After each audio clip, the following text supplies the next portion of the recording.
சீன ஜனாதிபதி ஜி பிங்கின் அழைப்பின் பேரில் சீனாவிற்கு உத்தியோகபூர்வ விஜயம் மேற்கொண்ட ஜனாதிபதி அனுரகுமார திசாநாயக்கா இன்று சீன நேரப்படி 10:25 மணியளவில் சீனாவின் பீஜிங் சர்வதேச விமான நிலையத்தை சென்றடைந்தார்.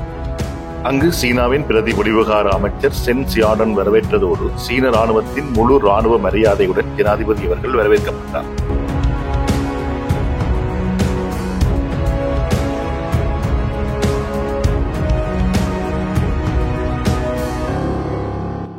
ஜனாதிபதி அனுரகுமார திசாநாயக்கா பயணித்த பாதையின் இருமருக்கும் இரு நாடுகளின் தேசிய கொடிகளால் அலங்கரிக்கப்பட்டிருந்தது.